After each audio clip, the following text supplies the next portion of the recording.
Vandeham Sri Guru Sri Juta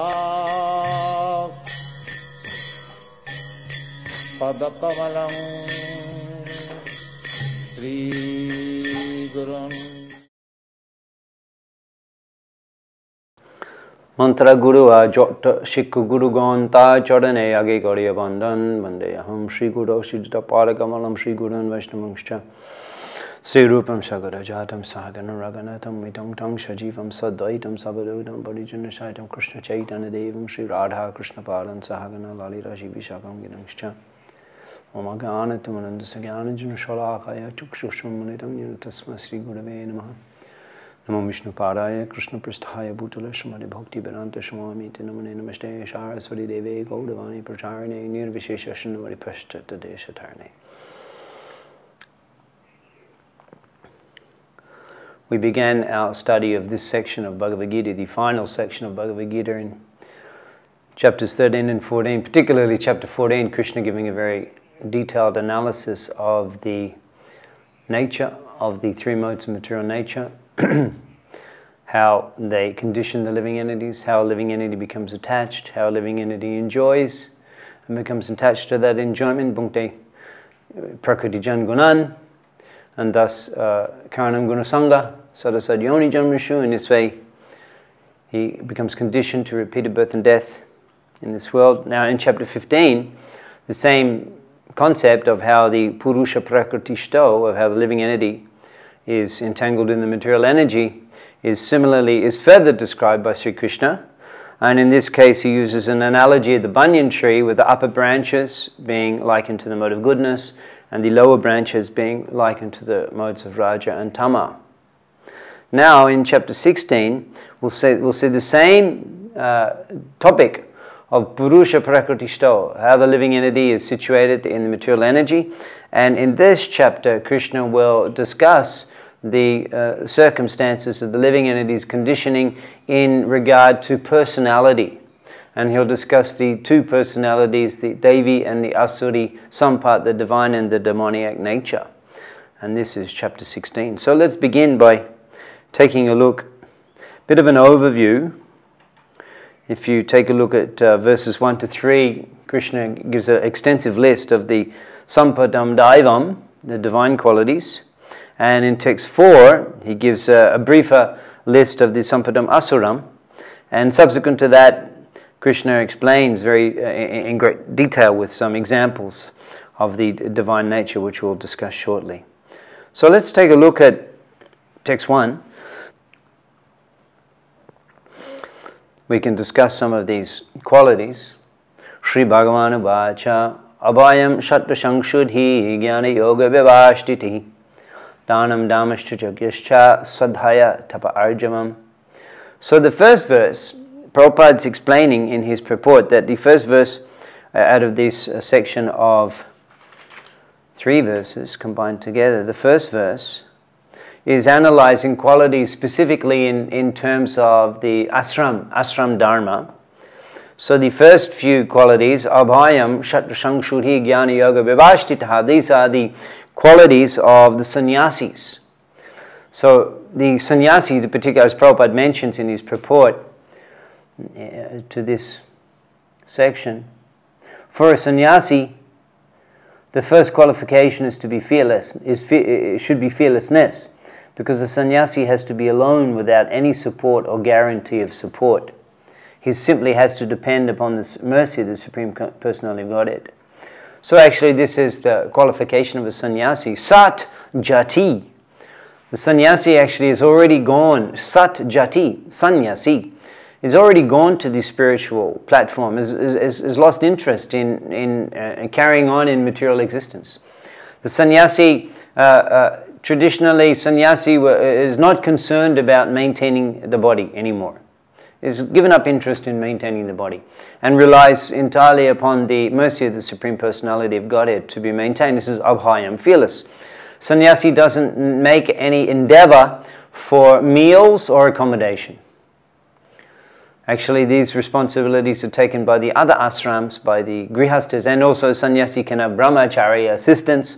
And in this way, the sannyasi can be, as is mentioned, that jnana yoga vibhashtitaha, constantly situated in spiritual knowledge, in discussing spiritual knowledge, in explaining spiritual knowledge, in hearing spiritual knowledge, in preaching Krishna consciousness, completely absorbed constantly.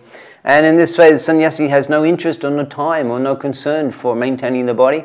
This body will be maintained only a matter of time before the body expires, and Krishna will maintain this body because we're using in his service. This is a classic, the qualification of the sannyasi. Avayam shatrashang shuddhi, jnana yogi vibhashtitaha. Shatrashang shuddhi, Prabhupada explains that always situated, shang shuddhi, shuddha is purification. Shang shuddhi means very pure. Satta shang shuddhi, cleanliness and purity, purification of one's existence, Prabhupada translates. So the sannyasi is very clean. Prabhupada, transcendental personality, but still very much in the mode of goodness, and an ideal sannyasi, perfectly clean. Prabhupada wouldn't even touch the cup to his lips when drinking water, when he's speaking on Srimad Bhagavatam. Always perfect, immaculately clean, Prabhupada. So these are symptoms of the mode of goodness, these are divine qualities. Krishna goes on to explain for the householders, Dhanam, Dhamma, cha Jagya. That's charity, self-control and sacrifice. When Nityananda Prabhu was residing in Ekachakra Gram, at that time he was considering that I need to fulfill my purpose. Harinama Pradadevam, as Mahaprabhu subsequently ordered Nityananda Prabhu, the first preacher of the Sankirtan movement, Shunu Shunu Nityananda, Shunu Harida Shavatra Amaragai Koraho Prakash. Everywhere, every place, Prati Gore Gore, in every home, Amaragai, my teachings, Koraho Prakash, reveal them. Instruct humanity in the science of Krishna consciousness. Mahaprabhu first, as Mahaprabhu received this order from his guru, Krishna Nama Upadeshi Tara Shavajan, you should instruct all people in the science of Krishna consciousness. Mahaprabhu received the order from Srila Ishwara Puri Prabhupada. So Nityananda Prabhu, in his childhood pastimes, was considering how my family, they're so attached to me, how am I going to be able to extricate myself from this situation in order to fulfill the purpose of my appearance as the servant of Gaur Sundar. So at that time, by the Lord's arrangement, a Shannashi came to Ekachakradam and stayed one night with Harai Pandit, the father of Nityananda Prabhu. And as is the principle of Vedic culture, a guest in one's home has to be satisfied. This is a prime duty of the householder. And actually the request of the guest has to be fulfilled. This is a very important value in Vedic culture. So when Harai Pandit inquired from that sannyasi, so Goshai, how can I serve you?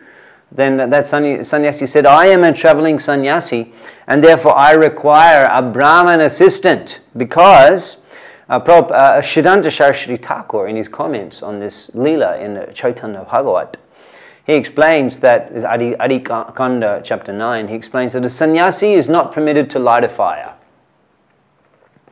So in this way, a sannyasi requires a Brahmin assistant in order to light the fire and cook. So traditionally, sacrifice is done by the householders. The householders have facility and they perform sacrifice and they perform deity worship, and in this way, this is a religious duty for the householders, performing sacrifices. Of course, in Kali Yuga, all of the ashrams perform the same sacrifice. That's the Sankirtan Jagya. Sankirtan Jagya. Jagya Sankirtana Praye. Yajanti hi Shumeda. Yajanti, I am worshipped in the Kali Yuga by Shumeda, by those who have intelligence. Jagya Sankirtana Praye. Jagya Sankirtana, by the Sankirtan Yagya. And charity, self-control, also Krishna mentions here as the divine qualities for the grihastas. These qualities, particularly charity, this is the challenge, charity challenge for the grihastas. The challenge, because in grihastha life there's no end to the expenditure, there's no end, especially if one has children, which is the meaning of grihastha life. Putra vina grihashunno. So with children, then there'll be no end to the expenditure. Children have to be educated, it costs so much money, and therefore it's very difficult for a householder to part with money because there's no end to the expenditure. So therefore Krishna mentions that as a principle, not something that's optional when we feel like it or when possible. No, as a principle, a grihasta should be charitable, should give, because the grihastas are in a position of earning wealth and possessing wealth, and therefore in order to purify themselves from that aham mameti, I and mine conception, as Prahlad Maharaj, ato griha kshetra sutta abda bitai janashamoho manomoho yam aham mameti, that the very nature of grihasta life is that it will expand one's illusion. Ato griha kshetra sutta abda, then after the combination of man and woman, griha, there is home, griha kshetra, there is land, sutta, there is sons, abda, relatives, bitai, there is wealth. All of these things these are essential components of household life. And in this way, the living entity increases his illusion, increases his entanglement, thinking, aham mameti, it is mine, and I and mine, my family, my wealth, my land, my children. So in this way, the tendency, the propensity for illusion is very much deepened, is very much increased in the household life. So therefore, charity is a principle which can help the household to be purified of that proclivity of greed, always wanting more, always needing more, never enough.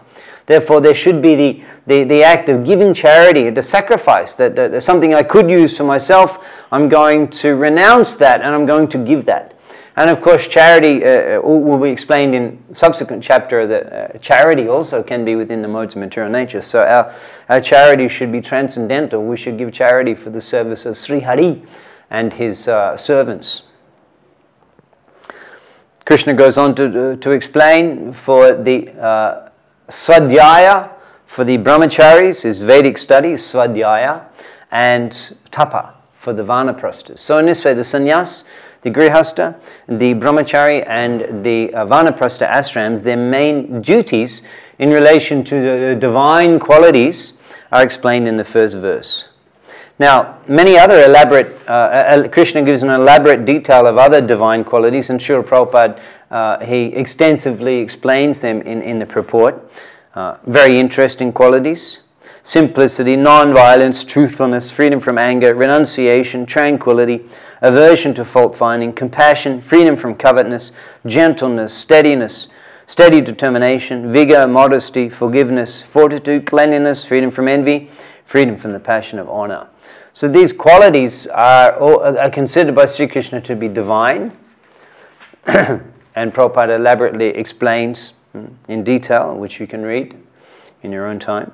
Now in text number 4, after explaining the divine qualities in text number 4, Krishna, he summarizes some of the essential demoniac qualities. Dambadapa brimanascha krodhit paryushamevacha agyanam chabijata parta sampadam asuram. Pride, arrogance, conceit, anger, harshness, and ignorance, these qualities belong to those of the demoniac nature. And pride, arrogance, conceit, and anger, harshness. The existence in the animal kingdom is an existence of harshness. Actually, unfortunate to reside in Navadip Dham, Sri Mayapur. But one thing we notice about living in Navadip Dham is that the animals in Navadip Dham are extraordinary. The birds are particularly extraordinary. They seem to have consciousness which is somewhat more advanced than birds that you see in other places in the world. But still, we see that it's a harsh existence for birds everywhere. That birds are eating and then always they're in fear that someone will come, someone will attack them. They're constantly threatened. An existence of being under constant threat. Anger, conceit, anger. I was taking bath one time in the Ganga, and one carcass, buffalo carcass, was floating down Mahaganga. And so there was a stench of rotten flesh. This actually attracted the dogs. It attracted the dogs. It was a big pack of dogs. And they were cruising along the bank of the Ganga as this carcass was floating down. They're just like waiting for an opportunity when it came a little closer to the bank for them to grab a hold of it. So as that carcass floated a little closer, one brave dog swam out, grabbed the bone and come and pulled that carcass into the bank. And then all of the dogs, they converged on that carcass. And as I was noticing how they were tearing the carcass apart, and also they were angry and harsh and very rough in their dealings with each other. They're there, and another dog comes and immediately such envy, such anger. These qualities are there in the lower species. You can see there's harshness, there's cruelty, there's violence. Just like dogs. Not always, but in the West anyway, the guard dogs, you just walk past, they snarl. So the first interaction that they have with you is aggression and violence and intimidation. These qualities are they're demoniac qualities: anger, violence, this envy. One time I was walking from our temple here in Mayapur back to our ashram. I was walking on the main paths throughout the temple. This is many years ago, where the TOVP is now being constructed. I was walking on those paths. This is perhaps 5:15 in the morning after attending Mangalarati. I was walking back. So a big area here, open, there's trees, there's bushes, all area. And the path is a nice path winding through. So one dog was there. So right in the middle of the path, the dog is squatting down there, evacuating, passing stool, right in the middle of the path. Now that dog knows this is the path. This is where, this is the walkway. The dog, it could have gone over in a corner, but no, right in the middle of the path. And this is this conceit, just to give trouble to others. This is the nature, and these are the qualities that Krishna mentions here. We'll share with you an interesting video that someone shared with me regarding the quality of our elected leaders in this world today. I really believe I'd run in there even if I didn't have a weapon, and I think most of the people in this room would have done that too.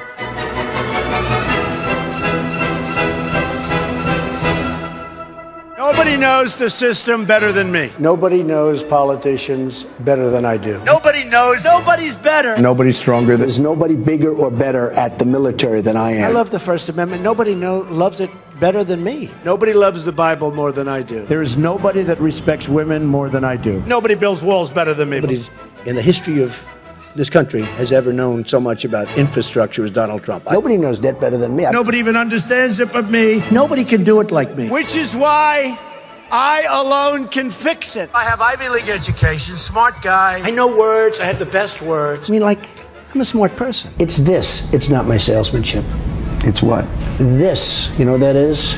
It's the brain power. I'm getting thousands of letters and tweets that I was right about the whole situation. I mean, I've been right about a lot of things, frankly. I should be a newscaster because I called it before the news. I watch this stuff. You know, I'm like a guy with vision. I have an instinct for this kind of thing. I'm good at war. I've had a lot of wars of my own. I'm really good at war. In my book, I predicted terrorism. It's a rigged system. I think I've done a great service by pointing this out. I was the one that really broke the glass ceiling on behalf of women. I think I'm doing the military a great favor. Did a great job in Texas, a great job in Florida. I truly believe that the first 100 days of my administration has been just about the most successful in our country's history. It looked like 1.5 million people. Thank you, everybody. What a crowd, what a turnout. I understand steaks. It's my favorite food, and these are the best.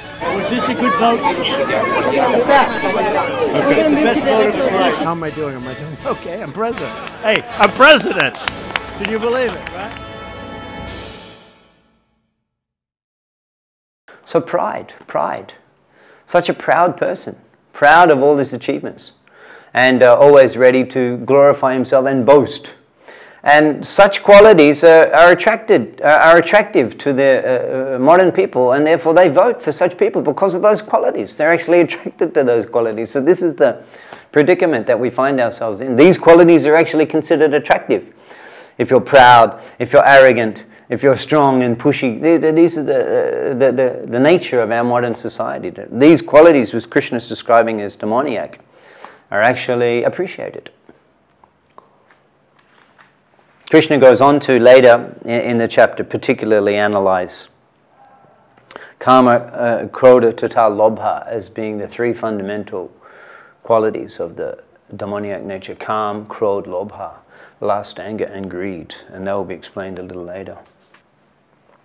Sri Krishna concludes his analysis of the divine and demoniac natures with the following statement in the end of the first 3 verses of chapter 16. Bhavanti sampadam daivam abhijatasya bharata. Prabhupada, in his translation, he explains in word for word the word abhijatasya, of one who is born of. And Prabhupada goes on to explain the significance of this word abhijatasya. The word abhijatasya in reference to one born of transcendental qualities or godly tendencies is very significant. To beget a child in a godly atmosphere is known in the Vedic scriptures as Gavadan Sanskar. If the parents want a child in the godly qualities, they should follow the 10 principles recommended for the social life of the human being. So Prabhupada here is mentioning that Dasavida Sanskara, the purificatory processes which can refine a human being and bring them to the transcendental platform. Particularly, these Dasavida Sanskars are performed by the higher classes of society, the Brahmins, Khatris, and the Vaishyas. And Prabhupada particularly mentions the Gavadan Sanskar. The significance of the word abhijatasya is that these qualities which we are hearing about, just like you see even in our experience, we see children. And from a very early age in life, they have a predominance of various types of qualities. Some children can be, many of these divine qualities that we mentioned, we can see in our children. The tenets of tranquility, renunciation, cleanliness, etc. And similarly, demoniac qualities can also be there, the anger, violence, pride, arrogance, etc. So the point is that these qualities are actually, abhijatasya means that they are imprinted upon the living entity, or that they are part of the living entity's personality from the time of birth. Prabhupada goes on to explain this in text number 4, purport. These demoniac qualities are taken on by them from the beginning of their bodies in the wombs of their mothers. As they grow, they manifest all these inauspicious qualities. So the nature of the person, the divine qualities and the demoniac qualities, that will determine the type of birth that one will achieve, as Prabhupada says. And that living entity is put into the womb because already the living entity has those qualities. And therefore they will be further developed in taking birth in that family, taking birth in that species. And in this way, one becomes thoroughly conditioned and condemned. And we can understand, therefore, that the extent to which I overcome and remove the demoniac qualities from my nature in this life, that means that in the next life I'll be freed of those qualities, and my progress to the spiritual world will be so much more progressive. So these qualities we can develop in this life. We will keep these qualities. That's what's these are natural divine qualities. These qualities are inherent to the soul. By Krishna consciousness, we can revive these qualities, and they become assets, permanent assets. Devim sampadam. The word sampadam actually means one's asset. In other words, having developed the quality, one will keep that quality. And in the next life, one will be able to carry on and will take a birth in a family where those qualities will be further encouraged and training. And therefore, Prabhupada mentioned the Gavadan Sanskar is so important for the practitioners of spiritual life, particularly the Grihastas. Because by performing the Gavadan Sanskar, the purificatory ritual at the time of conceiving the child, one can prepare, the parents are preparing their consciousness to attract a spiritually developed being into the womb. And in this way, by performing Gavadan Sanskar, one has a much greater chance of generating progeny of high qualities, of divine qualities. And these are all the science of Krishna consciousness, which Prabhupada is imparting to humanity at large, to save us, to provide peace. to save humanity from the greatest danger and provide peace and prosperity throughout the whole of the world. This is the science. And in text number 5, Krishna continues to explain to Arjuna, Ma shocha shampadam daivam abhijato shipandava. Don't worry, Pandav, O son of Pandu, because you are born with the divine qualities. Prabhupada goes on to explain in the purport that a symptom of Arjuna's divine nature was the very fact that his involvement in the fight was not demoniac, because he was considering the pros and cons, not acting under the influence of anger, false prestige, or harshness. Arjuna wasn't fighting in the battle because he was inimical, or because he was angry, or because he was insulted, as these qualities Prabhupada is mentioning in the purport. Arjuna was very considerate. In fact, he was not inclined to fight. It definitely wasn't an impulsive decision. He decided to fight considering all of the instructions that he had received from Krishna and acting on the transcendental platform. So in this way, Krishna is encouraging Arjuna that he's born of the divine qualities. In text number 6, Krishna is explaining, Lokeshmin Daiva Ashura Evacha. There are two types of beings in this world. One is the divine and the other is the demoniac. And Prabhupada in his purport, he explains his experience of this. They do not like people in the divine nature. They will tolerate all kinds of noise, barking of the dogs, the motor car passing, the aeroplane and overhead, but as soon as there is a kirtan, they're disturbed. They'll tolerate so many different types of noise, but they'll not tolerate kirtan. Even in the morning at 7 o'clock, we used to hold our class, and there was a little sound. Immediately the tenants from upwards, they came down and complained. Sometimes they will call the police. And on the street, 2nd Avenue, there's always big trucks, motor cars, heavy sound. In your country, the garbage carrier, the garbage truck. So many sounds. They'll all tolerate, but as soon as there's Hare Krishna, oh, it is intolerable. This is the demoniac nature. We used to see when we were doing Sankirtan in the Western countries in earlier years in Krishna consciousness that, this is decades ago, and our movement was seen differently from how it is seen now in the Western countries. And at those times we would do Sankirtan on the street in the evening, and we even had a contingent of devotees in the Sankirtan party. They would be at the end just for the security. They were our security devotees, and generally, although we would be chanting up and down the streets and people would lie, some people would be unhappy, some people would insult, but there would always be 1 or 2 people that they couldn't tolerate. They couldn't tolerate the kirtan. Particularly what was intolerable for them was the fact that the devotees, the Sankirtan devotees, were having such enjoyment. Dancing on the streets, swinging and raising their arms and chanting the name of Hari. That was intolerable for them. That people were enjoying such divine happiness. It was very intolerable, because this is the nature of the living entity, that in the material world we've come here to be God, to forget God, and we're endeavoring with such determination to become happy. And not becoming happy, one becomes very frustrated, and then seeing the devotees who are enjoying the transcendental bliss, it increases the frustration. Material. They would try and stop us. They would attack us. They would come. They would punch. They would kick. They would spit. They would throw things. Of course, now it's a little different in the West. We don't find this type of aggression as much as we did in the previous decades. But this is the nature that go out of their way to cause trouble for the devotees. This is their nature. This is their demoniac nature, which they have cultivated over many, many lifetimes. And this is what we find. Of course, the whole point of Chaitanya Mahaprabhu's Sankirtan movement is that he's not considering whether one's divine or whether one's demoniac. Everyone is equally eligible for the mercy of Chaitanya Mahaprabhu, because as Nityananda Prabhu explained, that they're all like this. They're all like, you kill these, do you have to kill them all?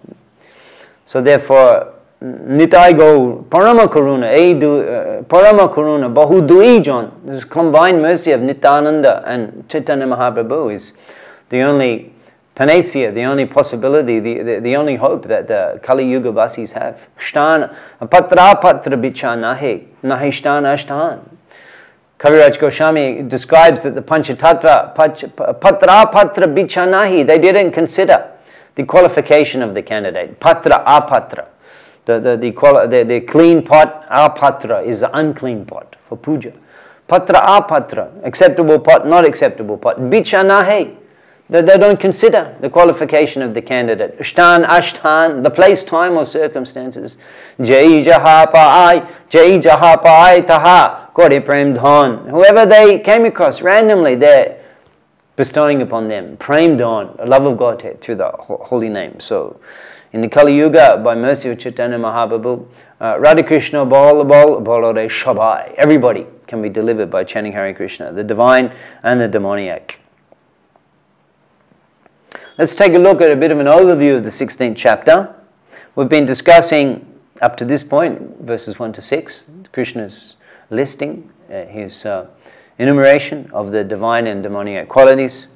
Verses 7 to 18 give further detailed description of the demoniac nature, which we'll hear shortly. And verses 19 to 24, they describe the results of a person who has the demoniac qualities. So let us read verses 7 to 18, the translations, and we'll discuss some of these qualities.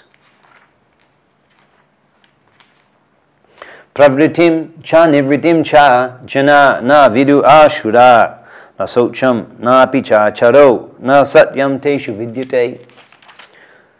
Those who are demoniac do not know what is to be done, what is not to be done.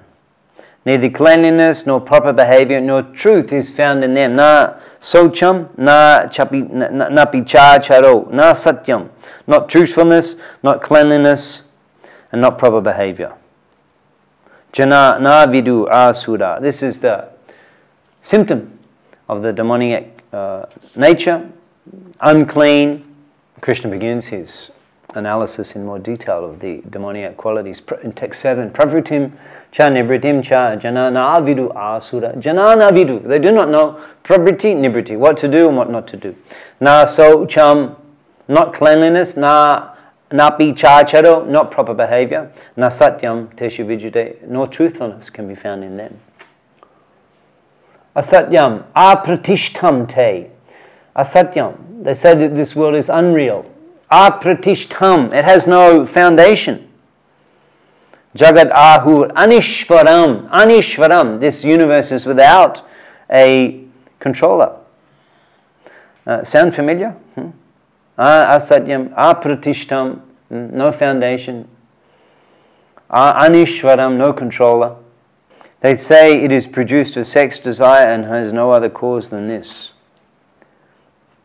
Following such conclusions, the demoniac who are lost to themselves and who have no intelligence engage in unbeneficial, horrible works. That's called ugra karma. Horrible work, ugra karma.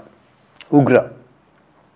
Engaged in painful activities. Ugra karma, kash, meant to destroy the world. In the purport, Prabhupada gives examples of ugra karma. They try to enjoy the material world to the utmost limit and therefore always eager inventing something for sense gratification. Such materialistic inventions are considered to be advancement of human civilization, but the result is that people grow more and more violent and more cruel.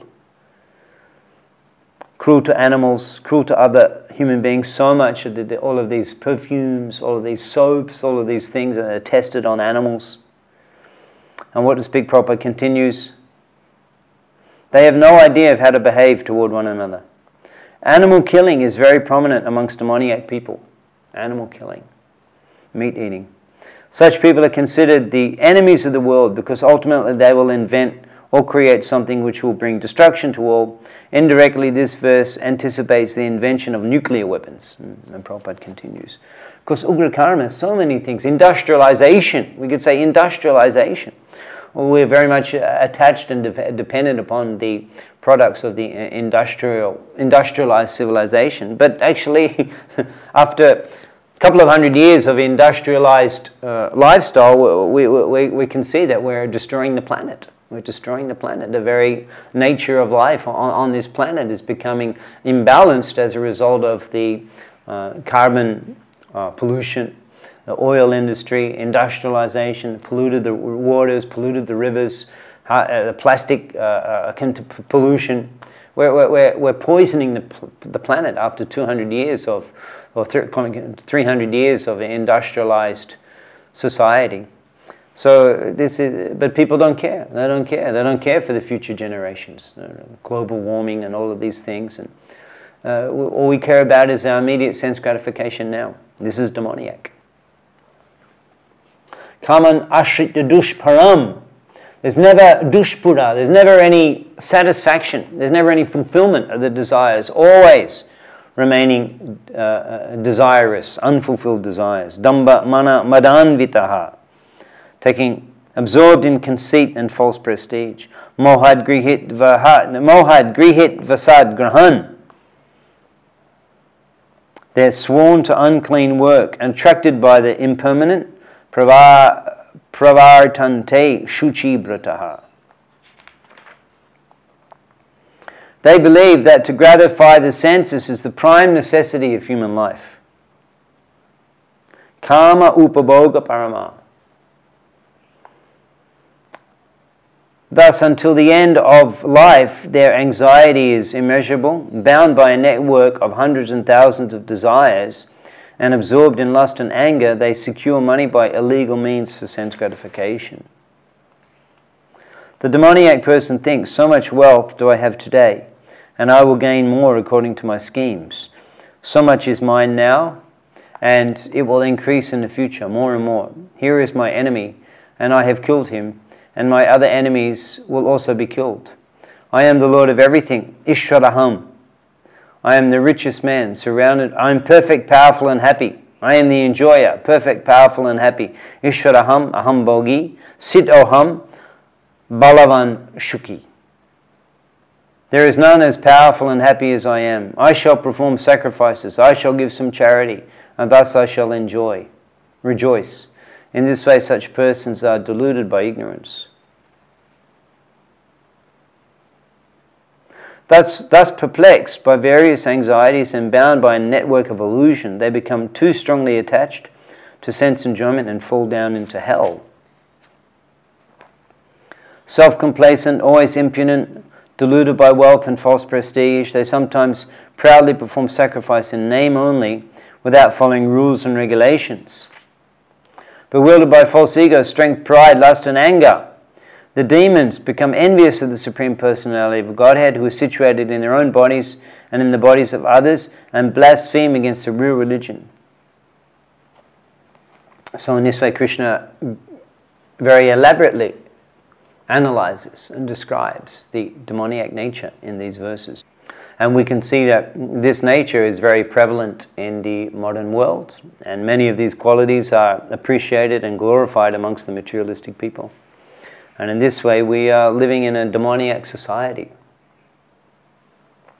So Krishna goes on to explain now from text 19 to the end of the verse, the end of the chapter, the results of those who are situated in the demoniac nature, or those who have the demoniac qualities, as mentioned in this chapter.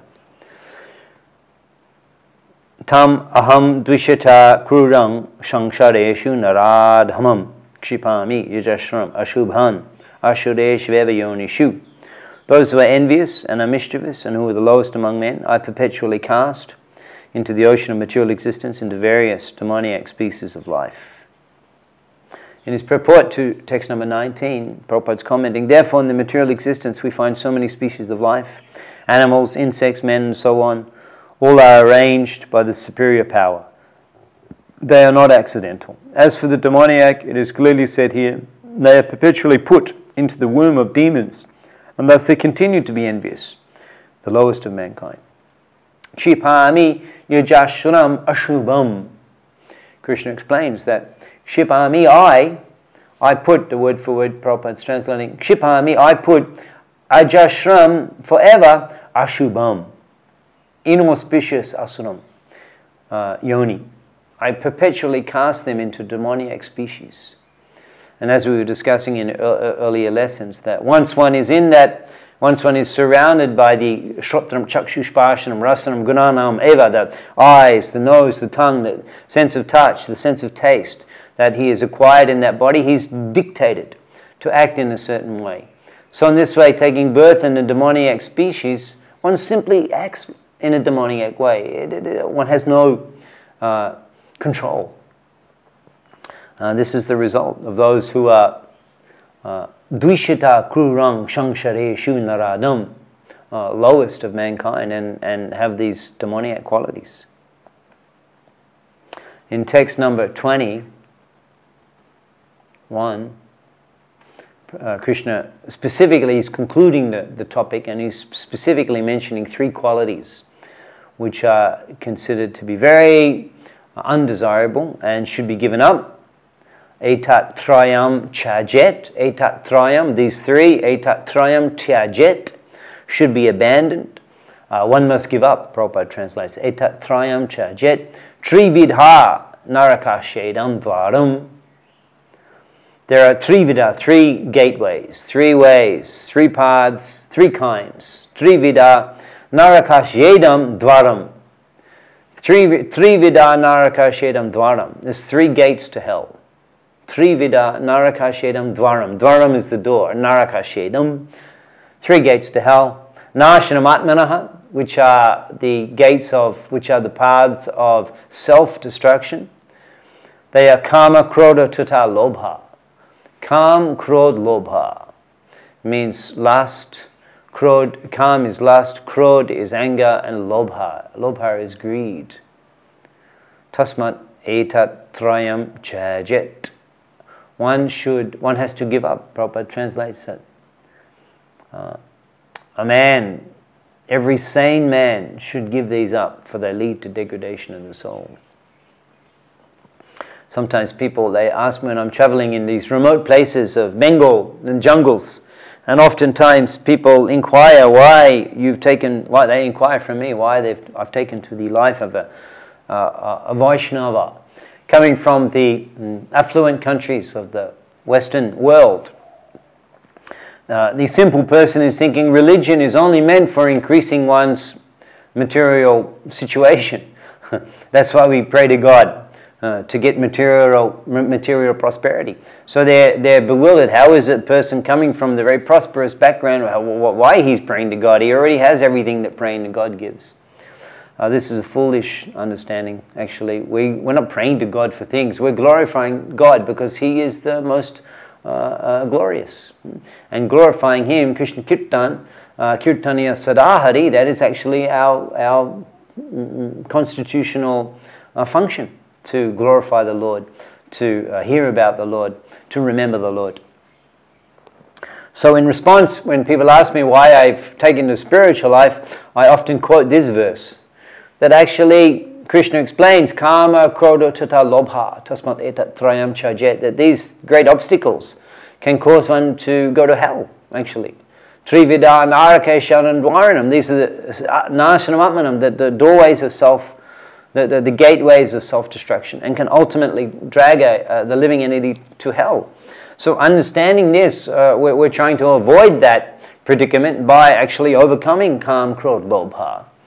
And the process, the easy process of overcoming Kam, Krodha, and Lobha is the process of Krishna consciousness, whereby Srinvatam Swakata Krishna, hearing and chanting about Krishna, Punna Shravan Kirtan, Ridyanta Ashtohi Bhadrani Vidunoti. Because Krishna, sitting in the heart of the living entity, he can purify. He can purify the living entity, who is Srinvata, who is inclined toward hearing and chanting about him. Ridyantashtohi abhadrani, the abhadrani, these inauspicious things in the heart, they can be cleaned. Because when we're chanting Hare Krishna, yatra gayanti madbhakta, where the devotee is chanting the name of Krishna, tatra tishtami narada, there I manifest. So in the chanting of Krishna's name, one actually experiences the presence of Krishna, and by association with Krishna, satsanga, one can overcome the asatsanga, and one can overcome the contamination of these bad qualities by reviving one's divine qualities in the practice of Krishna consciousness.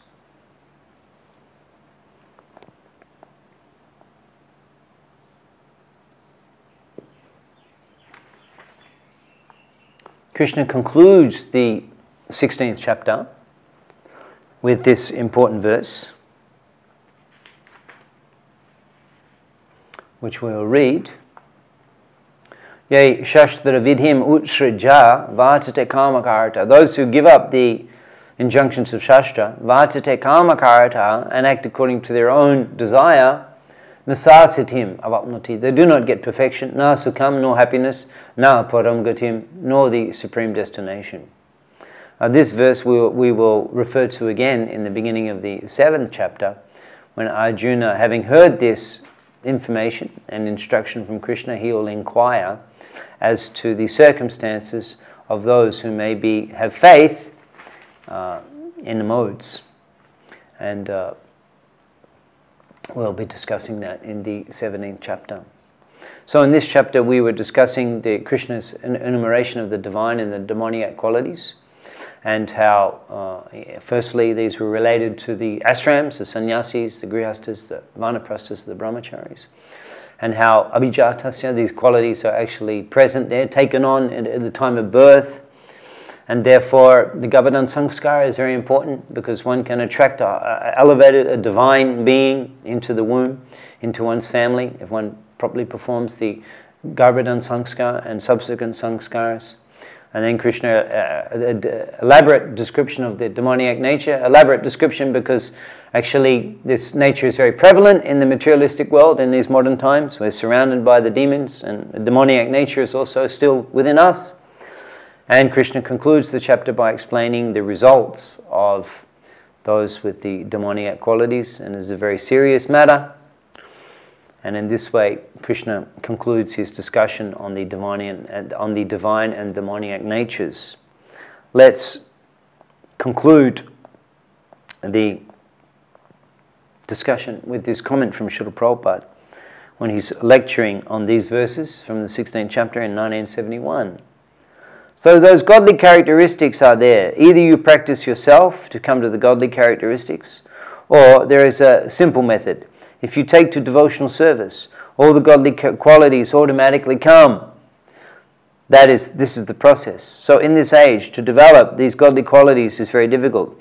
But if you take to Krishna consciousness by the simple method of chanting Hare Krishna, Krishna Krishna, Hare Hare, Hare Ram, Ram Ram, Hare Hare, then automatically you develop all the good qualities. Srila Prabhupada ki jai.